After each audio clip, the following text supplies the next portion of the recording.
Bradesco. Entre nós, você vem primeiro. Boa noite. Boa noite.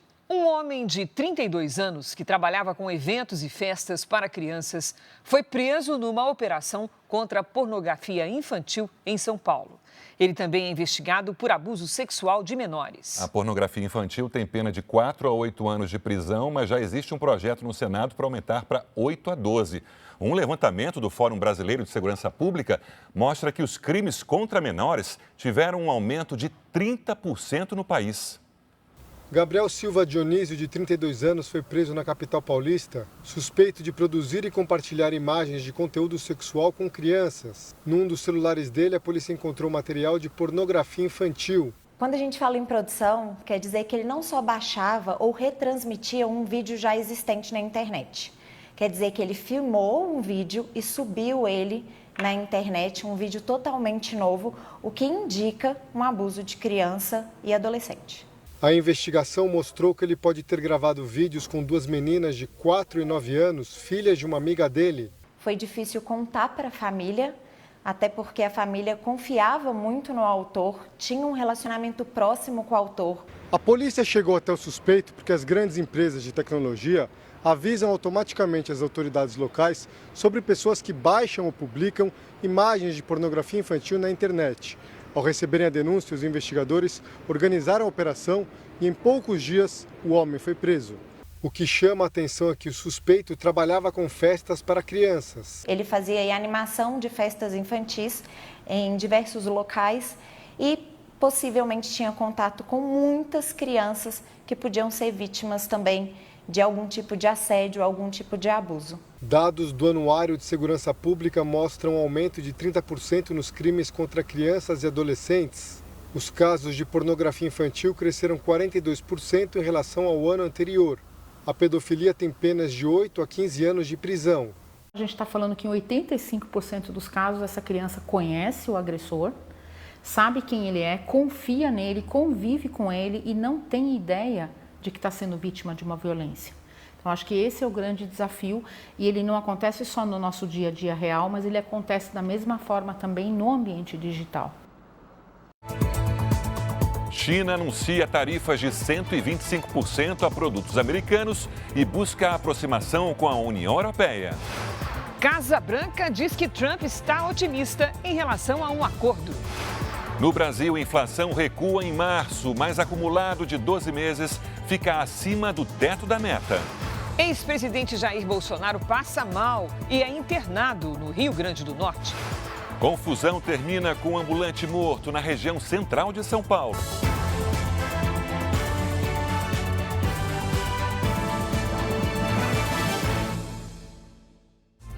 Oferecimento Bradesco, eleito o melhor banco para investir.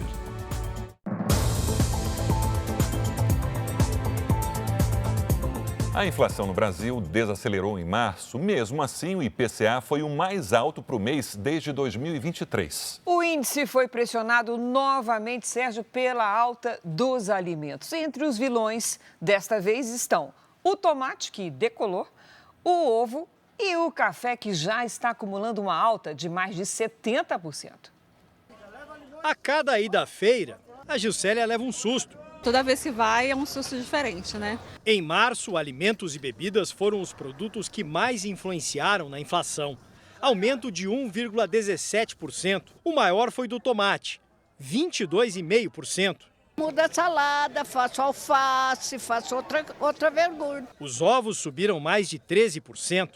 O café, que já estava caro, teve mais uma alta. De um ano para cá, a bebida subiu quase 78%. Virou cafezinhozinho. De manhã cedo não dá não. Tem que tomar com leite para render mais. Também aumentaram os preços das roupas e calçados, combustíveis e passagens aéreas. Na comparação com o mês anterior, a inflação até desacelerou. Passou de 1,31% em fevereiro para 0,56%. Mas para o mês de março foi a maior alta desde 2023, o que fez o índice acumulado em 12 meses ficar ainda mais distante da meta de inflação para este ano. O IPCA chegou a 5,48%. A meta para a inflação definida pelo governo é de 3%, com tolerância até 4,5%. Com a economia ainda aquecida e a taxa de desemprego baixa, segundo este professor, o Banco Central vai seguir com a alta de juros para conter o consumo e segurar a inflação. Agora a gente tem a política do tarifaço nos Estados Unidos, que joga mais incerteza sobre a economia, aumenta o prêmio de risco dos países em desenvolvimento como o Brasil, mais pressão de desvalorização da nossa moeda, provavelmente mais inflação advinda daí. O início das safras pode trazer alívio nos preços dos alimentos no segundo semestre. O que a Ana Maria já faz agora é negociar. Se o abacaxi dá 24, 2 dá para fazer 22 e vai na chora. É o jeito. Quase 20 milhões de reais em produtos apreendidos em operações da Receita Federal vão ganhar um novo destino. De eletrônicos a roupas e até perucas, as mercadorias vão ser entregues para instituições beneficentes de todo o país. Aparelhos clandestinos para TVs transformados em computadores. Réplicas de camisetas viraram artesanato. E os vinhos falsificados agora são geleias. Todos esses produtos vieram de apreensões realizadas pela Receita Federal no combate ao contrabando e ao descaminho. O material que seria descartado foi transformado e ganhou novas utilidades. A doação de quase 20 milhões de reais em produtos apreendidos foi anunciada nesta sexta-feira, na sede do Ministério da Fazenda, no Rio de Janeiro.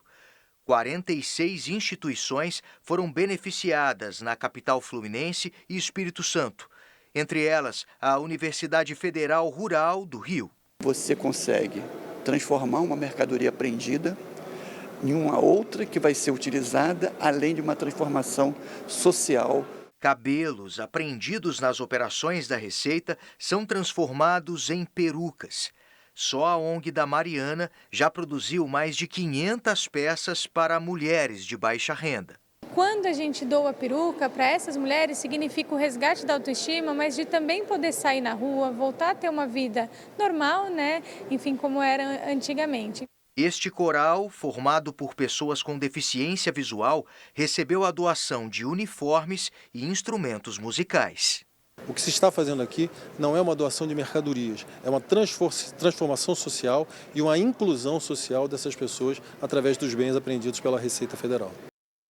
Olha, caso gravíssimo que aconteceu na região central de São Paulo hoje. Um policial militar foi afastado depois de atirar e matar um vendedor senegalês em pleno Brás, que é o Centro de Comércio Popular de São Paulo. O ambulante atacou os PMs durante uma operação para apreender mercadorias e houve tumulto. Este vídeo mostra o vendedor sendo agredido com cacetetes enquanto tentava retirar um carrinho com produtos. Ele pega uma barra de ferro e ataca os policiais militares. Um deles atira. Outros ambulantes afastam o senegalês do local. Ele foi atingido no abdômen e levado a um hospital, mas não resistiu aos ferimentos. Revoltados, dezenas de vendedores interditaram ruas do bairro. Policiais dispararam bombas de gás lacrimogênio e balas de borracha para dispersar o tumulto. A PM abriu uma investigação para apurar as circunstâncias da morte do vendedor. Destaque internacional: a China anunciou nesta sexta-feira que vai cobrar tarifas de 125% sobre produtos importados dos Estados Unidos. Foi outra rápida resposta ao aumento para produtos chineses, anunciado ontem pelo presidente americano. Hoje, mesmo assim, Donald Trump disse que está otimista.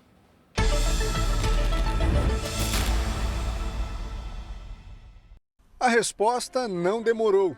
Depois de Donald Trump ter aumentado de 84% para 145% as chamadas tarifas recíprocas contra a China, Pequim anunciou tarifas de 125% sobre produtos americanos. E a cobrança vale a partir de amanhã. O Ministério de Finanças da China afirmou em um comunicado que a imposição tarifária americana viola regras comerciais. As autoridades ainda classificaram as medidas dos Estados Unidos contra a China de uma piada na história da economia mundial e garantiram que não iriam mais responder a outra taxação vinda dos americanos. Em uma publicação numa rede social, a porta-voz do Ministério das Relações Exteriores escreveu: "Somos chineses, não temos medo de provocações e não recuamos." A afirmação foi postada junto com um vídeo de 1953 do líder da Revolução Comunista Chinesa, Mao Tse-tung. Nesta sexta-feira, o presidente Trump passou por um check-up médico, anunciado como um exame de rotina presidencial. É o primeiro desde o início do novo mandato. Na Casa Branca, a secretária de imprensa foi questionada sobre as últimas declarações de Trump de que teria um bom relacionamento com o governo chinês e que aguardava por um acordo. Ele está otimista. O presidente Donald Trump está aberto a negociar com a China. A porta-voz do governo afirmou ainda que Trump quer o melhor para os americanos e que deseja práticas comerciais justas em todo o mundo. Depois de uma semana de muitas perdas, as bolsas americanas fecharam em alta nesta sexta-feira. O índice Dow Jones subiu mais de 1,5%. A Nasdaq das empresas de tecnologia, mais de 2%. E o índice SP, com as 500 maiores empresas listadas na Bolsa de Nova York, subiu 1,81%. Mas a escalada da guerra entre tarifas dos Estados Unidos e da China voltou a derrubar as bolsas europeias. O euro disparou. A moeda alcançou o maior valor em 3 anos na comparação com o dólar. A cotação do euro fechou em $1,13. É o maior valor desde fevereiro de 2022. Diante da incerteza sobre o impacto das tarifas americanas na economia global, o dólar vem perdendo força. A China aproveita o momento para se aproximar da União Europeia. Hoje, o presidente chinês Xi Jinping se reuniu com o primeiro-ministro da Espanha, Pedro Sánchez, em Pequim. Durante o encontro, Xi Jinping afirmou que não há vencedores em uma guerra comercial e pediu que União Europeia e China se unam contra o que chamou de práticas unilaterais de intimidação, em referência às tarifas globais impostas pelos Estados Unidos. Ao mesmo tempo em que se aproxima do país asiático, a União Europeia também busca negociar com os Estados Unidos. Um porta-voz do bloco confirmou nesta sexta-feira que um representante dos 27 países viajará a Washington neste fim de semana com a missão de tentar fechar acordos com o governo americano. A maior queda na Europa hoje foi do principal índice do mercado financeiro alemão, 0,9%. Já o francês teve recuo de 0,3%, enquanto o Panstox, que reúne 600 empresas da Europa, perdeu 0,1%. Na Ásia, o japonês Nikkei caiu quase 3%. Já as bolsas da China e de Hong Kong fecharam em alta, impulsionadas pelas ações do setor de tecnologia. Aqui no Brasil, o ex-presidente Jair Bolsonaro foi internado no Rio Grande do Norte depois de passar mal durante uma visita ao interior do estado. Ele precisou ser resgatado de helicóptero e está internado numa UTI. O ex-presidente Jair Bolsonaro passou mal na cidade de Tangará, a 98 quilômetros da capital natal. Ele foi levado de carro para atendimento num hospital na cidade vizinha de Santa Cruz. Bolsonaro deu entrada no hospital sentindo fortes dores abdominais e foi levado para a sala de estabilização, onde foi medicado com analgésicos. Depois, ele foi encaminhado para Natal a bordo do helicóptero do governo do estado. A aeronave pousou em um hospital com heliponto por volta das 11 horas da manhã e o ex-presidente foi levado de ambulância a outra unidade de atendimento, onde se recupera numa unidade de tratamento intensivo. Segundo os médicos, Bolsonaro chegou com um quadro de distensão abdominal e reclamando de dores. Em 2018, ele sobreviveu a uma facada no abdômen em um atentado em plena campanha eleitoral. Não há indicação de necessidade de intervenção cirúrgica de emergência. O presidente é muito forte, né? Ele mantém um bom humor todo o tempo, ele manteve o tempo todo conversando com os médicos que estavam perto, conversou com a família. Foram realizados exames laboratoriais e de imagem. Não há previsão de alta. Bolsonaro chegou ao Rio Grande do Norte ontem à noite para uma série de visitas a municípios e obras do governo federal que receberam recursos na época em que ele foi presidente. Veja ainda hoje, defesa de motorista que atropelou e matou 2 jovens na região metropolitana de São Paulo entra com pedido de liberdade na Justiça. E a seguir, projeto de lei da anistia consegue assinaturas para tramitação. Oposição diz ter 264 assinaturas para aprovar urgência e discutir anistia no plenário da Câmara.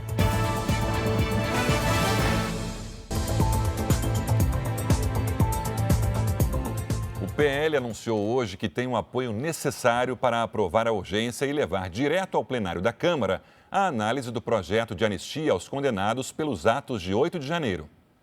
O líder do PL na Câmara disse que conseguiu mais do que as 257 assinaturas necessárias para aprovar a urgência do projeto. Ali houve excessos e admitimos que quem pratica excesso tem que responder pelos excessos praticados. Agora, o que o Supremo Tribunal está fazendo não é justiça, é vingança. A oposição pretende usar esse apoio para votar requerimento de urgência e levar o debate diretamente para o plenário da Câmara, sem passar por comissões. Os articuladores da proposta afirmam ter o apoio de 264 deputados e estabeleceram como meta conseguir 280 assinaturas.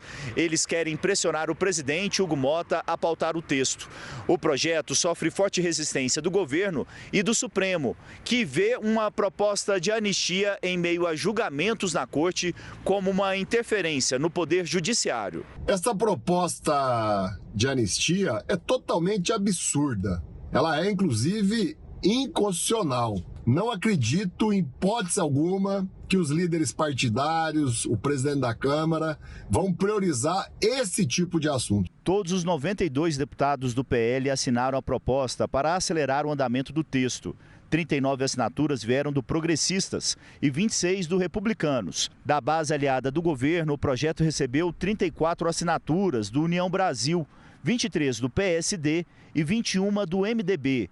Os outros deputados que apoiam a urgência na tramitação estão em 6 partidos: Podemos, Federação PSDB Cidadania, Novo, PRD, Avante e PSB. Hoje a previsão do tempo é com a Giovana Arizardo. Vamos saber com ela como é que vai ser o nosso final de semana. Oi, Giovana, boa noite. Tem alerta de temporais? Tem sim. As instabilidades avançam no centro-sul do país. Cris, boa noite para você. Oi, Sérgio, boa noite. E boa noite para você que nos acompanha. O Instituto Nacional de Meteorologia emitiu um aviso de tempestades já para a madrugada deste sábado. Na capital paulista, sábado com sol entre nuvens e máxima de 26 graus. Já entre domingo e segunda, as instabilidades voltam a ganhar força e tem alerta de chuva forte com raios, máximas de 28 e 25 graus. Hoje, a chuva caiu principalmente nas regiões sul e nordeste. Nas imagens de satélite, essas manchas coloridas mostram as áreas de instabilidade. Amanhã, a circulação de ventos em diferentes níveis da atmosfera coloca o estado de Mato Grosso do Sul e o interior da região sul na rota dos temporais. Destaque também para o litoral do Maranhão, onde há risco de tempestade. Na Bahia, a frente fria que avança sobre a costa reforça o tempo instável.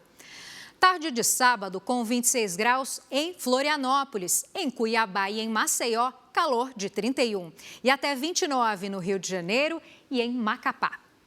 Hora do Tempo Delivery. A Rosimeire quer saber se vai chover em Teofilândia, Bahia. Bem-vinda, Rosimeire. Pode sim. O fim de semana vai ser de tempo instável. Ao longo do dia, os temporais ganham força. E atenção, então, para quem mora na região. As máximas variam entre 30 e 32 graus. Agora é a vez da Vera Lúcia, de Londrina, Paraná. Boa noite, Vera. Sábado apenas com sol encoberto, esquenta até 28 graus. Já entre domingo e segunda pode chover, tardes de 24 e 27 graus. A gente também quer ver você aqui. Poste o nome da sua cidade e a hashtag #VocênoJR nas redes sociais. Cris, Sérgio. Obrigado, Giovana.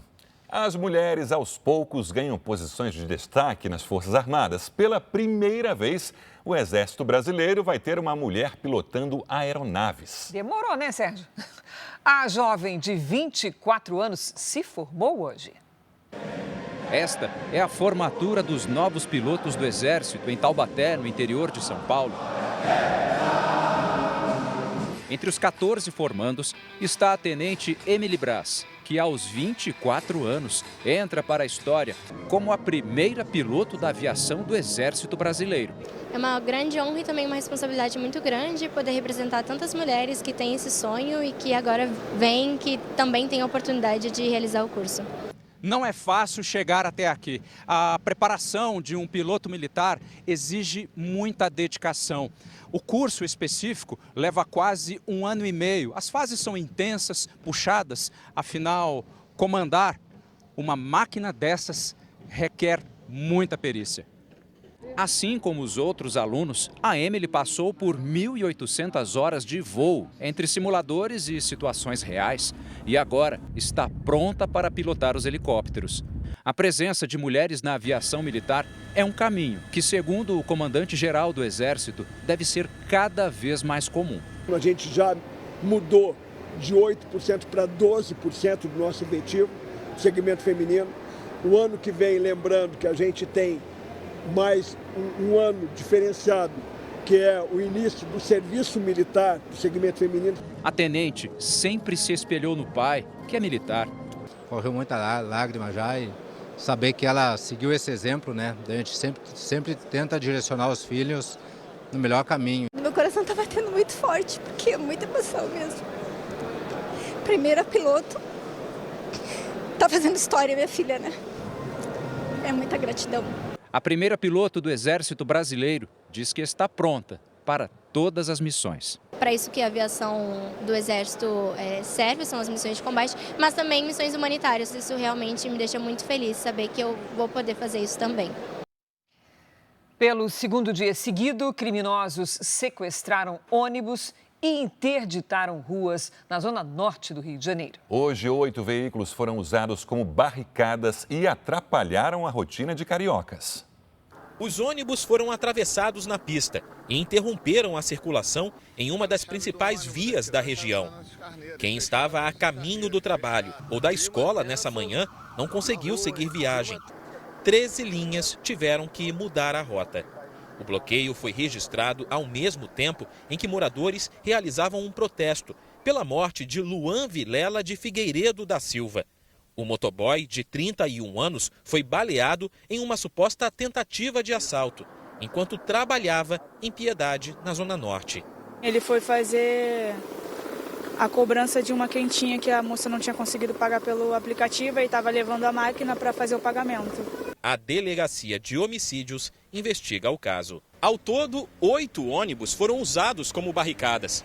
As ruas da região ficaram interditadas por mais de 2 horas, até a chegada da polícia e de reboques. Ontem, o mesmo já tinha acontecido, em represália a uma operação, também na Zona Norte. Desde o início do ano, os criminosos já tomaram 57 ônibus na capital. Em todo o ano passado, foram 119. Em alguns casos, os veículos são incendiados. Em 2024, o prejuízo para o setor foi de mais de 9 milhões de reais. Isso é uma coisa que preocupa porque era uma questão pontual de uma ou duas comunidades em que isso acontecia com frequência. Agora está espalhado por toda a cidade. Mais um elemento da violência que assola aí a nossa região metropolitana, que se reflete no dia a dia dos cariocas. O ministro Alexandre de Moraes, do Supremo Tribunal Federal, autorizou que o deputado federal Chiquinho Brazão cumpra prisão domiciliar. O parlamentar tem problemas no coração, diabetes e insuficiência renal. Brazão vai usar tornozeleira eletrônica. Ele está preso há mais de 1 ano, acusado de ser um dos mandantes do assassinato da vereadora Marielle Franco e do motorista dela, Anderson Gomes. Parte de um túnel em construção desabou na Coreia do Sul. O túnel está sendo construído para a ampliação de uma linha férrea. Um trabalhador foi resgatado com vida dos escombros. Outro operário está desaparecido. Autoridades foram alertadas sobre rachaduras na estrutura horas antes do desabamento. A causa do acidente está sendo investigada. A obra foi interditada. A defesa do motorista que atropelou e matou 2 jovens na região metropolitana de São Paulo entrou com um pedido de liberdade na justiça. As vítimas do acidente foram sepultadas hoje. O velório e o enterro aconteceram na cidade de São Caetano do Sul, na região metropolitana de São Paulo. Isabelle Helena Lima da Costa e Isabela Priel Regis foram sepultadas juntas. A gente está pedindo justiça para as nossas meninas, porque elas estavam na faixa de pedestre. Que a impunidade não seja o final dessa história. As jovens foram atropeladas quando atravessavam na faixa na principal avenida da cidade. O semáforo estava fechado para os pedestres e amarelo para os veículos. O motorista, Brendo Sampaio, de 26 anos, está preso preventivamente. O Jornal da Record teve acesso ao depoimento dele na audiência de custódia. Quando eu me deparei, estava olhando para o semáforo frente, eu vi que ele amarelou. Nessa hora que eu dei de encontro. O carro deu de encontro com as 2 mulheres. Para a investigação, a alta velocidade, o histórico de multas do motorista e a possibilidade dele estar disputando um racha fundamentaram o indiciamento por homicídio com dolo eventual, quando se assume o risco de morte. O motorista Brendo dos Santos Sampaio permanece preso no Centro de Detenção Provisória de São Bernardo do Campo. Os advogados de defesa entraram com um pedido de liberdade. Eles consideram a prisão ilegal e afirmam que as jovens atravessaram a avenida quando não deveriam. É o menino que tem um histórico limpo com relação à bebida, com relação ao uso de droga, nunca se envolveu em nenhum outro acidente, em qualquer outra situação. Pode ser que ele saia no habeas corpus? Pode ser. Mas a gente vai lutar para que a prisão continue. O Código de Trânsito brasileiro sempre defende o lado mais frágil. Sem semáforo, a prioridade na faixa é sempre do pedestre. Se na via tiver farol e a pessoa estiver atravessando quando ele abrir, os carros têm que esperar o fim da travessia. Segundo o presidente da Comissão de Trânsito da OAB de São Paulo, o motorista deve proteger o pedestre, mesmo que ele desobedeça a sinalização. Ele ainda reforça que a velocidade pode ter sido determinante para as mortes. Se o veículo estivesse numa velocidade compatível com a via, certamente haveria a possibilidade dele efetuar uma frenagem sem atingir as vítimas, ou talvez se atingisse, não ocorreria o evento morte, talvez alguma lesão corporal, mas não ocorrendo a morte. O Ministério da Educação divulgou hoje a lista das melhores universidades públicas e particulares do país. O Exame Nacional de Desempenho dos Estudantes do Ensino Superior foi aplicado em mais de 1.200 cidades de todo o país. Foram avaliados cursos em instituições públicas e privadas nas áreas da saúde, engenharia e tecnologia. Mais de 406 mil estudantes fizeram as provas em 2023. 192 universidades públicas de todo o país foram avaliadas. O Instituto Tecnológico da Aeronáutica, ITA, teve a maior nota, seguido pela Universidade Estadual de Campinas, Unicamp, e a Universidade Federal do Rio Grande do Sul. Das 110 universidades federais, 21,4% tiveram nota 5, a máxima, e nenhuma teve média 1 ou 2, as piores da avaliação. O relatório também acendeu um sinal de alerta em relação às faculdades de medicina. Segundo o ENAD, 20% dos 309 cursos avaliados não conseguiram nota 3, considerada satisfatória. Também houve redução no número de instituições com nota boa ou ótima, em relação à última avaliação feita em 2019. Agora, 45% das faculdades tiveram nota 4 ou 5. Há 4 anos, 64% das universidades conseguiram esse resultado. Você atribuir a baixa nota só a questão do perfil dos estudantes. Precisa pensar também no perfil docente. Quem são os professores e as professoras que estão atuando nos cursos de medicina?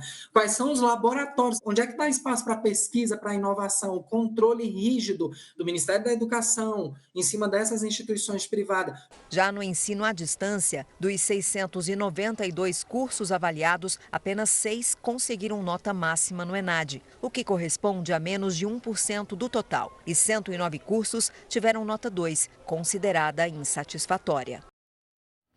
O exército de Israel encontrou um túnel usado pelos terroristas do Hamas que começava dentro de uma creche. No local também havia explosivos. Os artefatos estavam espalhados pelo túnel, montados como armadilhas para os soldados de Israel. Os terroristas construíram a passagem secreta dentro de uma escola infantil em Rafah, no sul de Gaza. Dá para ver claramente as salas de aula. Aqui está o parquinho, o escorregador e o carrossel. O acesso está bem no canto, diz este militar. Toda a infraestrutura terrorista foi destruída. As passagens são escuras e há pouco espaço. É nesses locais que os terroristas buscam abrigo e, em muitos casos, escondem os reféns. Essa é uma estrutura construída em Tel Aviv para mostrar essas condições. Mais de 1 ano e meio após o ataque do Hamas, os túneis usados pelos terroristas seguem sendo um dos principais desafios para os militares israelenses. 40 alvos terroristas foram destruídos em 24 horas. Nesta semana, reservistas e veteranos da aeronáutica assinaram uma carta pedindo o fim dos combates. As Forças Armadas demitiram os militares. Um oficial classificou o manifesto como quebra de confiança.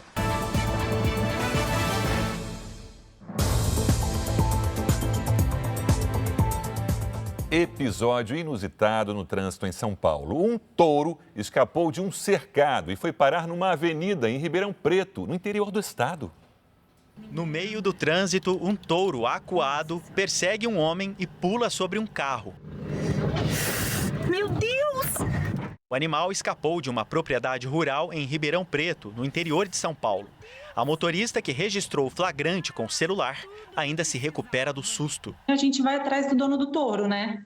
Para saber o que realmente aconteceu, né? Se a gente tem algum respaldo de alguém, né? Porque a gente sabe também que não pode nem animal solto, muito menos animal na pista, né? Uma criança estava sentada no banco de trás do veículo que foi destruído pelo touro. Minha maior preocupação foi a minha filha. Eu só pensava na minha filha. E eu só perguntava, filha, tá tudo bem? Mas assim, ela não teve um arranhão. E a hora que eu desci do carro para ver, o touro começou a voltar. E a hora que ele começou a voltar, as pessoas começaram a gritar. Nesta região não é difícil encontrar áreas de pasto com animais de grande porte e cercas baixas. Em caso de fuga, os proprietários podem ser responsabilizados pelos prejuízos provocados pelos bichos. O touro fugiu. A vida que segue, tá tudo certo. E graças a Deus, dos males o menor, só dano material e que, graças a Deus, a gente consegue reconquistar. Meu Deus! Amanhã tem Portuguesa e Ipiranga pelo Campeonato Amapaense. A partida vai ser no Estádio Zerão, o único do mundo dividido pela linha do Equador. A TV Equinócio, afiliada da Record no Amapá, vai transmitir o jogo a partir das 4 horas da tarde. Eu viajei até a capital cearense para conversar com um dos maiores reforços do Fortaleza para a temporada, o zagueiro Davi Luiz. Em todo o Campeonato Brasileiro, a lista de favoritos começa sempre com os mesmos nomes. E ao final de cada ano tem sempre uma novidade.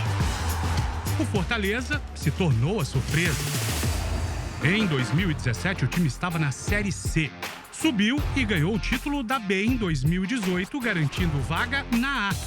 De lá para cá, se colocou entre os melhores, principalmente após a chegada do técnico Juan Pablo Vojvoda em 2021. O quarto lugar em 2024 garantiu ao Leão apelido da equipe, prestígio, investimento e mais competições.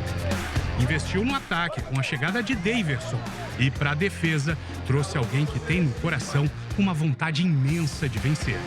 Para mim é um privilégio poder fazer o que eu amo, poder ter tido a oportunidade de desfrutar da minha vida até hoje, fazendo o que eu amo, que eu sempre sonhei. Aos 37 anos, Davi Luiz já viveu quase tudo no futebol. A glória dos títulos, a decepção de eliminações. Jogar futebol virou profissão e meio para mudar a vida. Filho de professores, Davi, para não abandonar os estudos, precisou de uma liminar judicial que o permitia estudar com adultos de noite, mesmo aos 11 anos de idade. Eu lembro que eu tinha uma senhora que estudava comigo, que tinha mais de 60 anos, e Eu que muitas das vezes ajudava ali a fazer a prova. São Paulo, Vitória, Benfica, Chelsea, Paris Saint-Germain, Arsenal, Flamengo e agora o Fortaleza. Uma carreira inteira sempre em times gigantes. Uma história que ainda tem muitas páginas a serem escritas. As pessoas que me conhecem sabem que eu sou muito intenso e gosto de viver o dia a dia. E isso tem muito valor para mim. Eu quero jogar enquanto eu amar futebol. Curioso, logo que chegou à Europa, Davi quase não ficou no Benfica. Lesionado, passou meses para entrar em forma e ganhar espaço no time. O objetivo era vencer, dar à família uma vida melhor. Primeiro, a casa dos pais. Depois, a entrada em um apartamento em Lisboa, financiado em 40 anos. Não quitei ainda não. Eu gosto de pagar a parcelinha até hoje. Que tem um valor sentimental agora. Tem um valor agora. sentimental. Você tem uma parcela daquela até hoje, Davi? Do meu apartamento de Lisboa até hoje. Davi Luiz, experiência, qualidade e vontade. Com os seus cachos dourados ao vento, poderiam ser uma juba. E ele quer fazer o Leão ser o rei do Campeonato Brasileiro.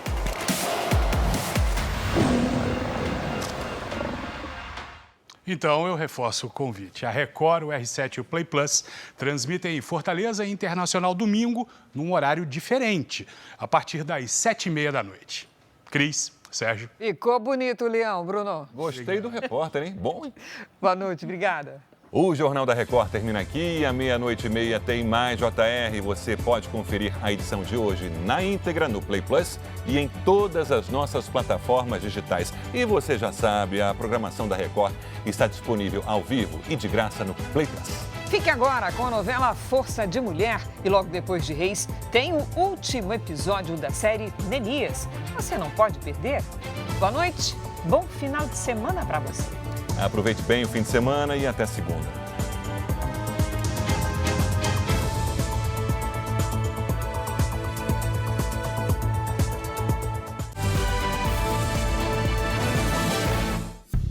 Bradesco, entre nós, você vem primeiro.